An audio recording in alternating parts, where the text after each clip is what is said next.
ಕಾವ ದೈವವು ನೀನೆ, ಕೊಲ್ಲುವ ದೈವವು ನೀನೆ, ಕೈವಲ್ಯ ಬಲದಾತ ಕೇಶವನು ನೀನೆ.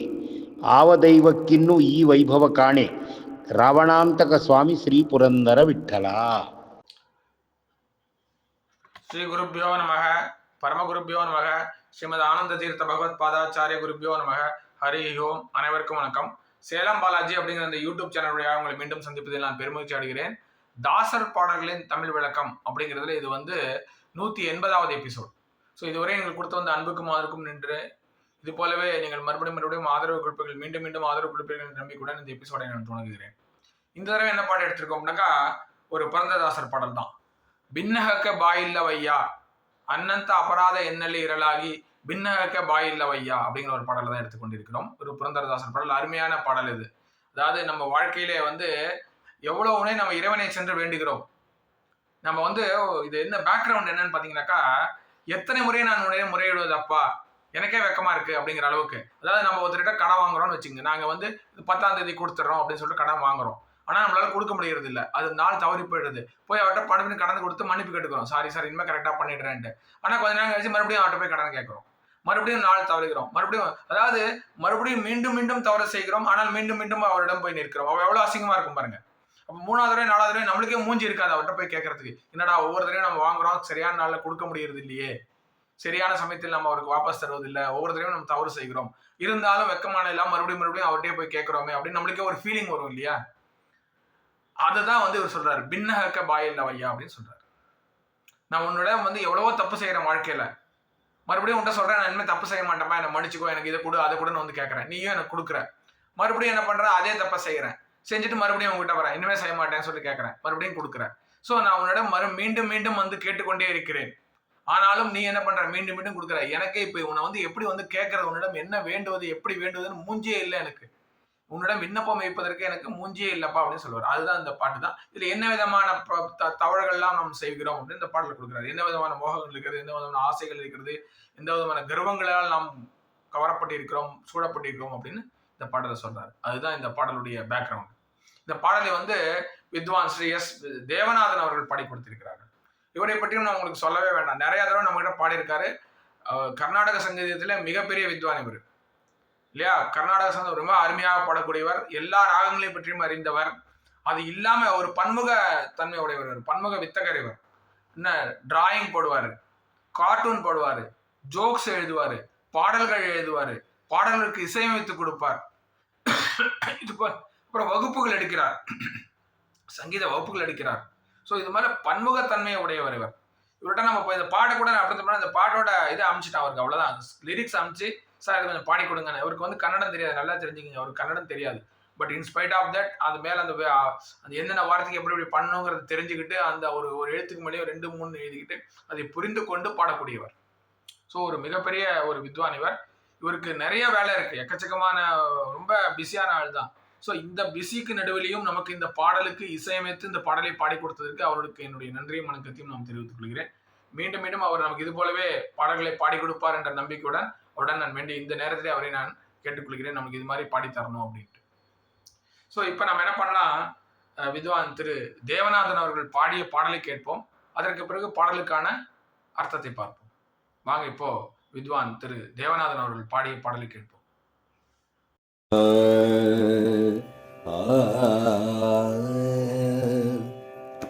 பின்னகே பாயில்லவையா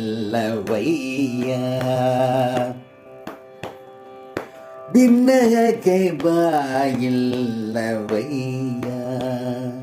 அன்னந்தய பராக என்னல்லி இரலாகி பின்னகே பாயில்லவையா அன்னந்த அபராத என்னல்லி இரலாகி பின்னகே பாயில்லவையா சிசுமோக சதிமோக ஜனனி ஜனகரமோக ரசிக பிராதரமோக ராஜமோக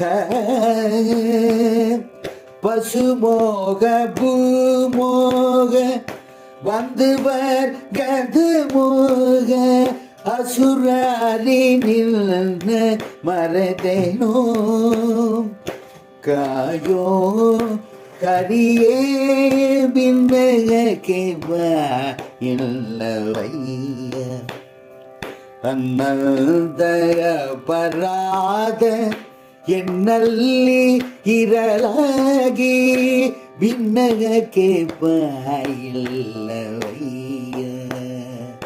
ಭಿನ್ನಗಕ್ಕೆ ಬಾಯಿಲ್ಲವಯ್ಯ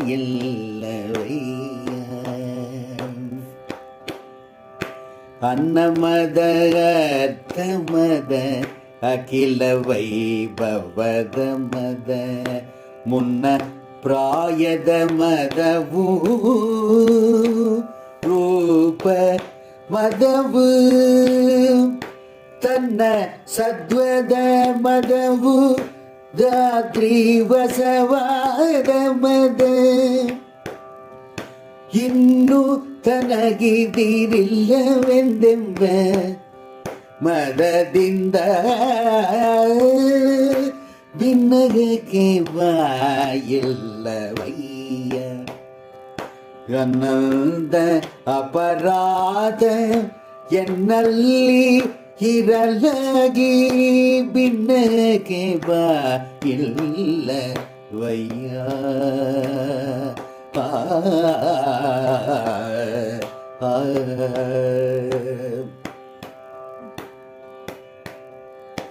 ಇಷ್ಟು ದೊರಕಿದರೆ ಮತ್ತಿಷ್ಟು ಬೇಕೆಂಬಾಸೆ ಅಷ್ಟು ದೊರಕಿದರು ಮತ್ತಷ್ಟರಾಸೆ ಇಷ್ಟು ದೊರಕಿದರೆ ಮತ್ತಿಷ್ಟು ಬೇಕೆಂಬಾಸೆ ಅಷ್ಟು ದೊರಕಿದರು ಮತ್ತಷ್ಟರಾಸೆ ಕಷ್ಟ ಬೇಡೆಂಬಾಸೆ ಕಡು ಸುಖವ ಕಾಂಬಾಸೆ ಕಷ್ಟ ಬೇಡೆಂಬಾಸೆ ಕಡು ಸುಖವ ಕಾಂಬಾಸೆ ನಷ್ಟ ಜೀವನದಾಸೆ ನಷ್ಟ ಜೀವನದಾಸೆ ಪುರಂದರ ವಿಠಲ ಕಷ್ಟ ಬೇಡೆಂಬಾಸೆ ಕಾಡು ಸುಖವ ಕಾಂಬಾಸೆ ನಷ್ಟ ಜೀವನ ದಾಸೆ ಪುರಂದರ ವಿಠಲ ಭಿನ್ನಗಕ್ಕೆ ಬಾಯಿಲ್ಲವಯ್ಯ ಅನ್ನದ ಅಪರಾಧ ಎನ್ನಲ್ಲಿ ಇರಲಾಗಿ ಭಿನ್ನಕ್ಕೆ ಬಾಯಿಲ್ಲವಯ್ಯ ಆ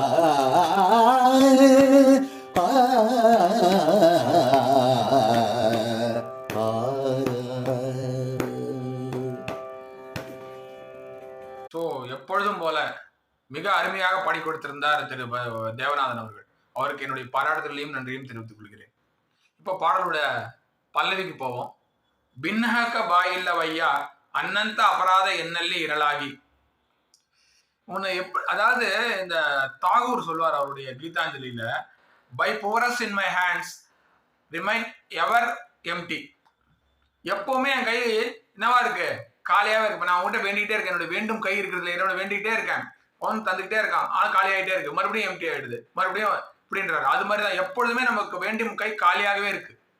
நான் உன்னை மீண்டும் மீண்டும் வேண்டிக் கொள்கிறேன், என்ன மறுபடியும் வந்து உன்கிட்ட கேட்டே இருக்கேன், எனக்கு வெக்கமா இருக்கு, இது உன்னிடம் எப்படி விண்ணப்பது என்ன எனக்கு வாயே இல்லை, உன்கிட்ட விண்ணப்பம் வைப்பதற்கு என்னிடம் வாயே இல்லை, எப்படி விண்ணப்பம் பண்றேன், அன்னந்த அபராத எண்ணல் இரலாகி, எக்கச்சக்கமான குற்றங்கள் என்னுள்ளே இருக்கிறது, நிறைய தவறுகள் செய்கிறேன், மீண்டும் மீண்டும் தவறுகள் செய்கிறேன், தவறுகள் செய்த பின்பும் வெக்கமான சூடு சொரணம் ஒண்ணு இல்லாம மறுபடியும் உன்கிட்ட வேண்டிக்கிறேன், எனக்கே உன்கிட்ட எப்படிப்பா வேண்டிக்கணும்னு வாயே இல்லை அப்படின்றாரு. பின்னக வாயில்ல வையா, உன்னிடம் வேண்டுவதற்கு எனக்கு வாயே இல்லப்பா, மூஞ்சியே இல்லை, நான் எங்க போய் வச்சுப்பேன் மூஞ்சிய அப்படின்றாரு. அதுதான் இந்த ஒரு பல்லவியோட அர்த்தம். இப்போ பாடலுடைய முதல் சரணத்துக்கு போகும்.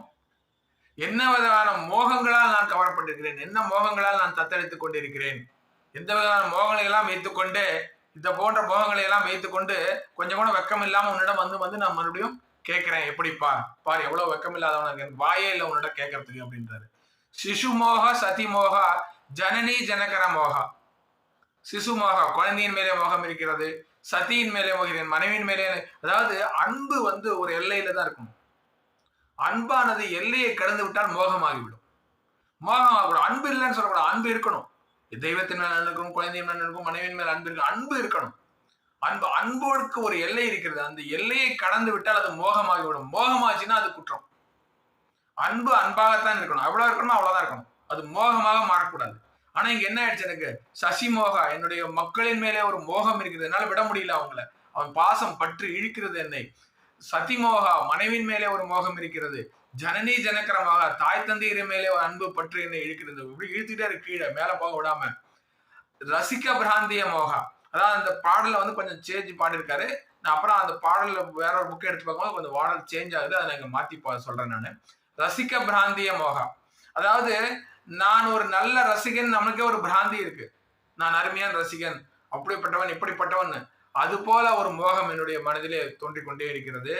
ராஜமோகா, ராஜ மன்னனே மோகமாங்க. அதாவது இந்த பாராட்டப்படுதல், ராஜன் கூப்பிட்டு என்னை பாராட்ட பண்ணணும், என்னை எல்லோரும் கூப்பிட்டு மேடையிலே அழைத்து எனக்கு கௌரவம் செய்யணும், எல்லாருக்கும் பட்டங்கள் தரணும், விருதுகள் தரணும், எனக்கு பாரத ரத்னா வேணும், அந்த அளவுக்கு எல்லாருக்கும் மோகங்கள் இருக்குது. அது போன்ற மோகங்கள். பசுமோகா, விலங்கின் மேல் மோகம். வீட்டுல வளர்க்குறோம் இல்லையா பசுமாடு, அதன் மேல ஒரு அன்பு செலுத்துறோம், மோகம் வைத்து விடுகிறோம். நாய்க்குட்டி இப்போ பாத்தீங்கன்னா அந்த பெட் பேரண்ட்ஸ் ரொம்ப மோகம் வைத்து விடுகிறார்கள். நிறைய பேர் பாத்தீங்கன்னாக்கா அந்த நாயை இறந்து விட்டால், அந்த நாய்க்குட்டி இருந்துட்டான்னா அவங்க ரொம்ப அப்படியே டிப்ரெஷன் ஆயிடுறாங்க. ஸோ இது இப்ப நல்ல பழசே அப்படிதான். ஜடபரதர் கதையை பார்க்குறோம் இல்லையா, ஜடபரதன் என்ன பண்றாரு, ஒரு பெரிய ராஜாவா இருக்கிறார் பரதன்கிற பேர்ல. அவர் என்ன பண்றாரு, ஒரு காலத்துல அவருக்கு நல்ல புத்தி வருது, இந்த ராஜ்யம் கீஜ்யம் எல்லாம் வேஸ்ட் அப்படின்னு சொல்லிட்டு எல்லாத்தையும் துறந்து துறவரம் மேற்கொண்டு காட்டுக்கு வருகிறார் தவம் செய்வதற்காக. ராஜ்யத்தை துறக்கிறார், ஆட்சியை அவர் கையில் இருக்கிறது, அதை துறந்து வருகிறார், காட்டுக்குறார். காட்டுக்கு என்ன பண்றாரு, ஒரு தாயை இழந்த மான்குட்டியை பார்க்கிறார். அப்ப அதை எடுத்து வளர்க்கிறார். அப்ப என்ன, அது கொஞ்ச நாள்ல அவர் தன் தவத்தையே மறக்கிற அளவுக்கு ஆயிடுறார். அது மேல வச்ச பாசம், அது எங்க போனாலும் திரும்பி வர வரைக்கும் அதை பத்தியே நினைந்து கொண்டிருக்கிறார். தான் இறக்கும் தருவாயும் அந்த மான்குட்டியை பற்றியே நினைந்தனால் அடுத்த பிறகு ஒரு மானாகவே பிறக்கிறார். ஸோ இது போல பசுமோகம் நம்மளை அவ்வளவு பெரிய ஆளுக்கே இந்த பசுமோகம் இருந்தது. ஸோ நாமெல்லாம் ஒண்ணுமே இல்லை. ஸோ அது போல மோகம் என்னை ஆட்டுகிறது. அப்புறம் பூமோகா சொல்லவே வேண்டாம், நிலத்தின் மேல் உள்ள பற்று. நமக்கு எவ்வளவு வீடு இருந்தாலும் எவ்வளவு நிலம் இருந்தாலும் பத்த மாட்டேங்குது, அடுத்தது வாங்கலாமா அப்படின்னு தான் யோசனை பண்றோம். பூமோகா. பந்து வர்க்கத மோகா, எனக்கு இத்தனை பேர் உறவினர்கள் இருக்காங்க, என் பின்னர் இத்தனை பேர் நிற்கிறார்கள், எனக்கு இத்தனை உறவினர்கள் இருக்கிறார்கள், அது விதமான ஒரு மோகம் இருக்கிறது. இவ்வளவு மோகங்களை வைத்துக் கொண்டும் அசுராரி நின்ன மறத்தனும், அசுரனை அழித்தவனே உன்னை நான் மறந்து விட்டேன். ஆனாலும் வெக்கம் இல்லாம என்ன சொல்றாரு பாருங்க, காயோ ஹரியே, இப்படி எல்லாம் பண்ணிட்டேன், இவ்வளவு தப்பு பண்ணிட்டேன், உன்னை மறந்துட்டேன், ஆனாலும் என்னை காப்பாத்துப்பார் அப்படின்னு கேட்கிறார். ஸோ இதான் எனக்கு பின்னக வாய் இல்லை, எனக்கு வாயே இல்லை, என்ன பண்றது, இருந்தாலும் உன்னை நான் வேண்டிக் கொள்கிறேன் அப்படின்றார். அதுதான் இந்த ஒரு சரணத்துடைய அர்த்தம். இப்போ பாடலுடைய அடுத்த சரணத்துக்கு போவோம். எந்த விதமான கர்வங்கள் இருக்கிறது சொல்றாங்க. நமக்கு எல்லாருக்கும் கர்வம், அகங்காரம் வாழ்க்கையில எல்லாருக்கும் இருக்கு, ஒரு கர்வம் இருக்கு. ஒண்ணுமே இல்லைனாலும் ஒரு கர்வம். அஷ்ட மதா அப்படிம்பாங்கல்ல, நம்ம இதுல சொல்லுவாங்க, நம்ம இதுல அதாவது என்ன மதம், ரூப மதா, வித்யா மதா, யவ்வன மதா, பலமதா, குலமதா, தபமதா, ராஜ்ய மதா அப்படிங்கிற மாதிரி மதங்கள், இதெல்லாம் அகங்காரங்கள் நம்மளுக்கு வாழ்க்கையில இருக்கிறது அப்படின்னு சொல்றாரு. புரந்தரதாசர் என்ன மதங்கள்லாம் சொல்றாரு பாருங்க. அன்னமதா, அர்த்தமதா, அகில வைபவத மதா. அதாவது எனக்கு சம்பிரந்தமாக எனக்கு குறையில்லாமல் அன்னம் கிடைக்கிறது, தினமும் மிஷ்டான போஜனம் உண்ணுகிறேன், விருந்து உண்ணுகிறேன். எங்க வீட்டுல அரிசிக்கு சாப்பாட்டுக்கு குறைவே இல்லையா, நான் சாப்பாடு கஷ்டப்படுறேன்னு நினைச்சேன், எனக்கு அரிசிக்கும் சாப்பாட்டுக்கும் உணவுக்கும் குறைவே இல்லை, வீட்டிலே தினமும் அரிசியை உணவு உண்ணுகிறேன், அப்படி ஒரு கர்வம்.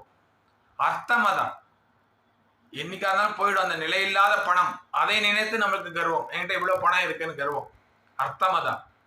அகில வைபவத மதா, எனக்கு இவ்வளவு வைபவங்கள் இருக்கிறது, என்கிட்ட கார் இருக்கு, என் வீட்டுல ஏசி இருக்கு, எந்த பெரிய பிளாட்டு, 4 பெட்ரூம் வச்சிருக்கேன் அப்படின்னு ஒரு மதம், வைபவங்களின் ஒரு அகங்காரம் இருக்கிறது நமக்கு. தென் முன்னபிராயத மதம், முன்னபிராய அதாவது முன்பே நான் வாழ்க்கை நிலை இல்லாததுன்னு தெரியாம நான் இத்தனை நாள் இருந்து விடுவேன், அத்தனை நாள் 100 வயசு இருந்துருவேன், நான் அதை பண்ணிடுவேன் இதை பண்ணுவேங்கிற ஒரு அகங்காரம் இருக்கிறது. ரூபமதவு, நான் எல்லாரும் பாத்தீங்கன்னா கண்ணாடி முன்னாடி போய் நின்ன உடனே எல்லாருக்குமே தான் அழகங்கிற ஒரு நினப்பு வந்துடும். அப்படி இப்படி பார்ப்பான், இப்படி பார்ப்பான், இப்படி திரும்பி பார்ப்பான், இப்படி திரும்பி பார்ப்பான், முடிய கொஞ்சம் அப்படி சரி பண்ணி பார்ப்பான். அவனுக்கே அவன் மேல் ஒரு அவனுடைய அழகின் மேலே ஒரு கர்வம், நான் அழகானவன் அப்படின்னு சொல்லிட்டு. ஸோ ரூபமதவு, ரூபத்தினால் ஏற்பட்ட ஒரு கர்வம். தன்ன சத்வத மதவு, என்னுடைய சக்தியின் மேல இருக்கிற ஒரு கர்வம், நான் இவ்வளவு சக்தி மிகுந்தவன் அப்படிங்கிற ஒரு கர்வம், அப்படிங்கிற ஒரு அகங்காரம். தாத்ரி வசவாத மதவு, எனக்கு இந்த உலகமே வசப்படுத்தி விட்டது, மண் வசப்பட்டு விட்டது, நான் இவ்வளவு நிலம் வாங்கிட்டேன், நான் 10 ஏக்கரா வாங்கியிருக்கேன், 20 ஏக்கரா எல்லாம் நிலம் என் வசப்பட்டு விட்டது அப்படிங்கிற ஒரு கர்வம். இன்னும் தனக்கு எதிரில்லாத வெந்தம்பக மத்ததிந்தா, எனக்கு எதிரி யாருமே கிடையாது, எனக்கு சமமானவர்கள் யாருமே கிடையாதுங்கிற ஒரு விதமான கர்வத்துடன் நான் இருந்து கொண்டிருக்கிறேன்ப்பா, இவ்வளவு கர்வங்கள் என்னை ஆட்டி படைத்து கொண்டிருக்கிறது அப்படின்னு சொல்றாரு. இப்போ அடுத்த ஒரு சரணத்துக்கு போவோம். இதுதான் பாடலுடைய கடைசி சரணம். இதுல புரந்தர விட்டலா அப்படிங்கிற அவருடைய அங்கீதத்தை கொண்டு வந்து இந்த பாடலை ரொம்ப அழகாக முடிக்கிறார். இங்க என்ன சொல்றாரு? ஃபர்ஸ்ட் என்ன சொன்னாரு? மோகங்கள் பற்றி சொன்னார். எந்தெந்த மோகங்கள்லாம் வச்சுட்டு உன்கிட்ட வந்து வேண்டுதலை வச்சேன்னு சொல்றாரு, வெக்கம் இல்லாம. அப்புறம் என்ன கர்வத்தை எல்லாம் நான் வைத்துக் கொண்டு உன்னிடம் வந்து என்னுடைய வேண்டுதலை வைத்தேன் அப்பா, கர்வமே இல்ல, ஒரு வெக்கமே இல்லாம, மறுபடியும் விண்ணாக்க வாயில்லாமல் விண்ணப்பம் செய்வதற்கே வாயிலே, ஆனாலும் வந்து விண்ணப்பம் வைத்துக் கொண்டிருக்கிறேன் மீண்டும் மீண்டும். இப்போ எந்த விதமான ஆசைகள் சொல்றாரு? மோகம் சொன்னாரு, கர்வம் சொன்னாரு, இப்போ ஆசைகள். இஷ்டு துறைக்கிதரே மத்திஷ்டு பேக்கம்பு ஆசை. இவ்வளவு கிடைச்சுன்னு வச்சுங்க, இன்னும் கொஞ்சம் வேணும்னு ஆசை. இவ்வளவு கிடைச்சது, இவ்வளவு கிடைச்சிருக்குல்லப்பா, இதை வச்சு சந்தோஷமா இருக்கலாம்ல, இல்ல இவ்வளவு கிடைச்சதுன்னா எனக்கு இவ்வளவு வேணும்னு ஆசை. அஷ்டு துறைக்கிதரோ மத்திஷ்டர் ஆசை. சரி, இவ்வளவு இருந்தது, இவ்வளவு வேணும்னு ஆசைப்பட்டு, அப்ப இவ்வளவு கிடைச்சது, அப்ப நீ வந்து திருப்தி ஆயிடுவேனா? இல்ல, இன்னும் கொஞ்சம் வேணும். 1000 ரூபாய் கிடைச்சதுனாக்கா 1000 ரூபாய் லாட்டரியில் விழுந்து, சே எனக்கு 1 லட்ச ரூபாய் லாட்டரியில் விடக்கூடாதா? 1 லட்ச ரூபாய் லாட்டரியில் விழுந்துருச்சு, உடனே எனக்கு 1 கோடி ரூபாய் விடக்கூடாதா? ஸோ இஷ்டு துறைக்கிறோ மத்திஷ்ட ஆசை. மத்திஷ்ட அஷ்டம் அவ்வளவும் கிடைச்சிருச்சு, அதோட திருப்திப்பட்டியா அப்படின்னா இல்ல, இன்னும் வேணுங்கிற ஆசை. கஷ்ட பேடவெம்ப ஆசை. எனக்கு கஷ்டமே இருக்கக்கூடாது, வாழ்க்கையில் நான் கஷ்டமே படக்கூடாதுப்பா, எப்பவுமே ஜாலியா இருக்கணும், கஷ்டமே வரக்கூடாது எனக்கு. இப்ப இருக்கிற இளைஞர்கள் அப்படிதான் இருக்காங்க, நான் படிக்காம பாஸ் ஆகணும், கஷ்டப்படாம மேலுக்கு வரணும், உடனே பணம் கிடைக்கணும், நாளைக்கே வந்து லட்சாதிபதி ஆயிடணும், அது போல எண்ணத்தில் தான் இன்னைக்கு இளைஞர்கள்லாம் இருக்கிறாங்கன்னு நான் ஃபீல் பண்றேன். ஸோ கஷ்டமே படக்கூடாது லைஃப்லன்னு நினைக்கிறாங்க. கடு சுகவ காம்பாசை, எனக்கு அருமையான சுகம் இருக்கணும். எல்லாருக்கும் என்ன வாழ்க்கையில நினைச்சு பாருங்களேன், ஆனந்தமா இருக்கணும், கஷ்டம் இருக்கக்கூடாது, அந்த ஆசை. அவ்வளவுதான், நான் எப்பவுமே சுகமா இருக்கணும், ஆனந்தம் இருக்கணும், அவ்வளவுதான். ஸோ கடு சுகவ காம்பாசை, என்று நல்ல சுகத்தை அனுபவிக்க வேண்டும் என்ற ஆசை இருக்கிறது. லாஸ்ட் லைன் பாருங்க, நஷ்ட ஜீவனது ஆசை. நஷ்டப்படுத்துகின்ற ஜீவனத்தின் மேல ஒரு, இந்த வாழ்க்கையின் மேல ஒரு ஆசைன்னு அர்த்தம் எடுத்துக்கலாம். நஷ்டமாகி போன ஜீவனம் இருக்கிறது இல்லையா, என்னுடைய இளம் வயது, அதை மீண்டும் பெற வேண்டும் என்ற ஆசை. நான் சின்ன வயசுல அப்படி இருந்தேன், இப்படி இருந்தேன், அவ்வளவு பலசாலையா இருந்தேன், எனக்கு மீண்டும் அந்த இளமை கிடைக்காதா? நான் மீண்டும் அதை அனுபவிக்க வேண்டும், நான் மீண்டும் இளைஞனாக வேண்டும். உலகத்திலேயே மக்களுக்கு 2 ஆசை போகவே போகாது.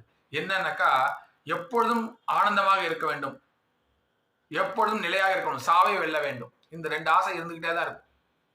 இது காலங்காலமாக வந்து கொண்டிருக்கிறது. நான் இன்பமாகவே இருக்க வேண்டும், இளமையாகவே இருக்க வேண்டும், என்ன, அப்புறம் காலத்தை வெல்ல வேண்டும், அதாவது இறக்காக இருக்க வேண்டும். அதுதான் வந்து இந்த நகுஷனுடைய கதையை கூட பாத்தீங்கன்னா, நகுஷன் ஒரு ஆள் இருந்தார். அவர் வந்து இந்திரனையே வென்றவர். இந்திரன் அவரிடம் தோற்று போய் அவருக்கு ஜெயபத்திரம் எழுதி கொடுக்கிறான். அப்போ அவருக்கு வயசாகுது. அதான் எவ்வளவு அகங்காரத்தோட இருந்தாருனாக்கா, அவர் இந்திரனை ஜெயித்த பொழுது சப்த ரிஷிகள் அவரை வந்து பல்லக்குல தூக்கிட்டு போறாங்க. அப்ப வந்து காலால் அந்த அகத்தியரை உதைக்கிறார், சர்ப்ப சீக்கிரமாக போ அப்படின்னு. அப்போ அகத்தியர் அவருக்கு வந்து சாபம் கொடுக்கிறார், இவ்வளவு அகங்காரமா இருக்கிறாய், நீ சர்ப்பமாக கிடவுதுன்ட்டு பனைப்பாம்பாவை விழுகிறாரு. அதுக்கப்புறம் வந்து மறுபடியும் இந்திரலோகத்தை ஆளுகிறார். அவர் வயசான காலத்துல என்ன ஆயிடுதுனாக்கா, அவருக்கு வந்து பையன் ஏயாதி இருக்கும், அவருக்கு வந்து கண்ணு தெரியல. அவர் ஏயாதியை கூப்பிட்டு சொல்றாரு, அப்பா அங்க ஒரு ஜெயபத்திரம் ஒன்று இருக்கு, அதை எடுத்து படி அப்படின்றாரு. அவர் பையனும் படிக்கிறான். படிச்சப்ப அவர் கண்ணில் தண்ணி வருது. ஒரு காலத்துல பாரு, நீ இந்திரனையே ஜெயித்தேன், சப்த ரிஷிகள் என்னை சுமந்தார்கள், அவ்வளவு கௌரவமா இருந்துச்சு. இன்னைக்கு பார்ப்பா அந்த பத்திரத்தை என்னால் படிக்க முடியல, கண்ணு இல்ல, கண்ணு ப்ராப்ளமா இருக்கு, வயசாயிடுச்சு. ஸோ இது போல கஷ்டங்கள் இருக்கதான் செய்யும் நம்மளுக்கு. இதெல்லாம் தாண்டி வர வேண்டும். இது மாதிரி ஸோ நஷ்ட ஜீவனத ஆசை புறந்தர விட்டலா, இது போன்ற ஆசைகள் இருக்குது. இவ்வளவு இருந்தாலும் பின்னஹக்க பாயில்லவையா, உன்னை மீண்டும் மீண்டும் கேட்பதற்கு வெக்கம் இல்லாம வந்து கேட்கிறான். எனக்கு வாயே இல்லை கேட்கறதுக்கு, ஆனாலும் உன்னை வந்து நான் கேட்கிறேன் அப்பா அப்படின்னு சொல்றாரு. ஸோ இதுதான் இந்த புரந்தரதாசருடைய இந்த பாடல். ஒரு அருமையான பாடல். இதை நமக்கு சமயம் முடிக்கும் போதெல்லாம் பாடி அந்த இறைவனுடைய அருளை பெறுவாங்க என்று கூறி நான் இந்த எபிசோடை இத்துடன் முடித்துக் கொள்கிறேன். உங்களிடமிருந்து நன்றி கூறி விடைபெறுவது உங்கள் சேலம் பாலாஜி. நன்றி, வணக்கம். ஸ்ரீ அனுமன் தாய் நம.